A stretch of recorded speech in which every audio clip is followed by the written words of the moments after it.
Les damos la cordial bienvenida a este espacio de reflexión del Evangelio según San Lucas.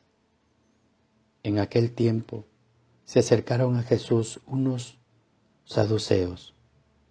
Como los saduceos niegan la resurrección de los muertos, le preguntaron: Maestro, Moisés nos dejó escrito que si alguno tiene un hermano casado que muere sin haber tenido hijos, se case con la viuda para dar descendencia a su hermano.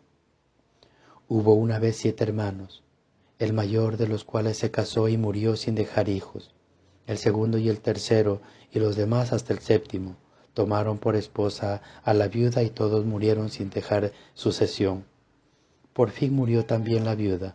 Ahora bien, cuando llegue la resurrección, ¿de cuál de ellos será esposa la mujer?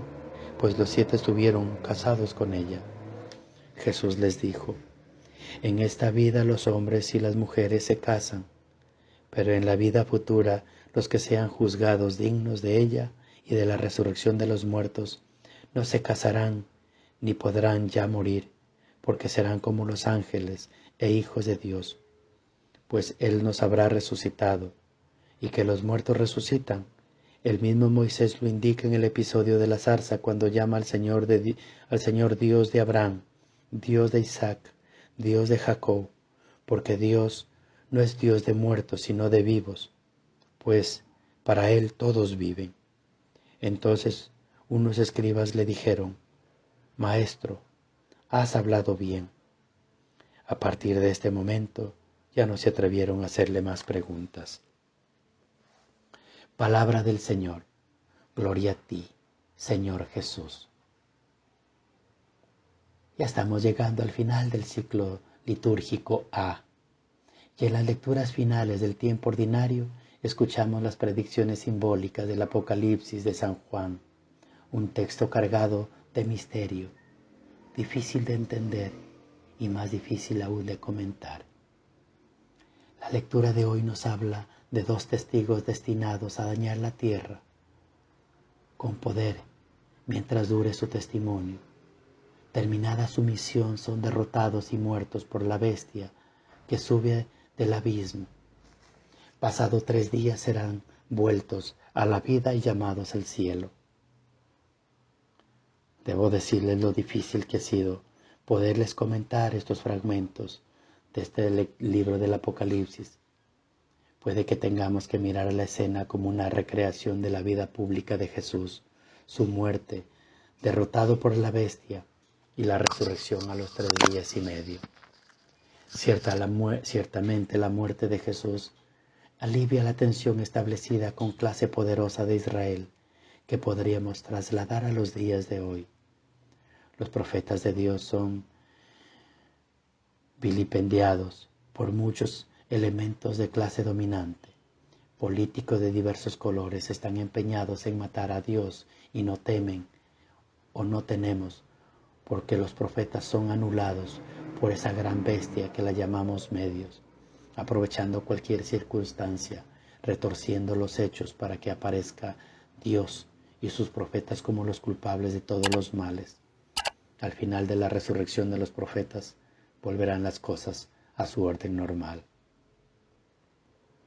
Tenemos en el fragmento de San Lucas una muestra más de las trampas que han tendido a Jesús con el ánimo de perderle. Ya no van a parar más hasta llevarlo a Getsemaní y las horas terribles que le siguen. Intervienen ahora los saduceos. Es una secta del judaísmo que está conforme con la dominación romana, porque de ella recibieron seguridad, bienes, importancia social y otros beneficios.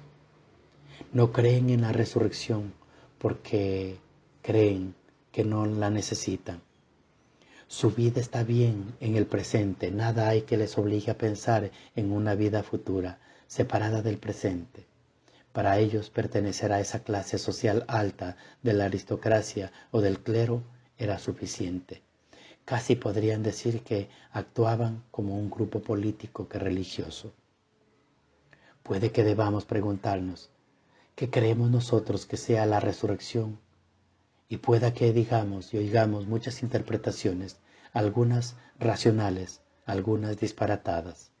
No sabemos cómo seremos en la resurrección. Evito decir después, porque eso implicará tiempo. Atrás la muerte ingresamos a la eternidad, y antes y el después desaparecen, dando lugar a un eterno ahora. Hemos escuchado episodios de resurrección, como el caso de Lázaro, de la hija del hijo de la viuda de Naín, de la hija de Jairo. Antes leímos cómo Eliseo resucita al hijo de la tsunamita y pensamos que nuestra resurrección va a ser así. Vamos a recordar la resurrección de Jesús.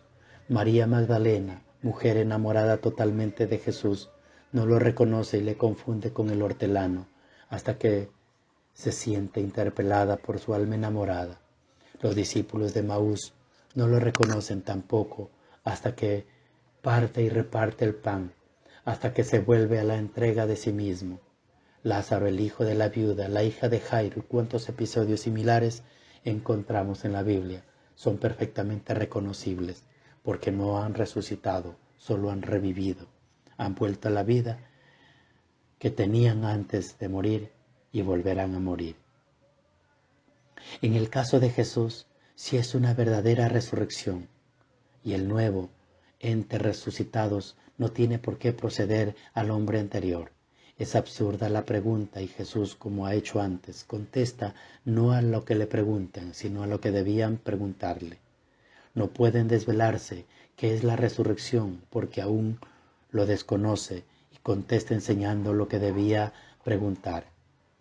Los que resucitan ya no pueden morir, son hijos de Dios. Pero, ¿y nosotros? ¿Cómo creemos que será nuestra resurrección?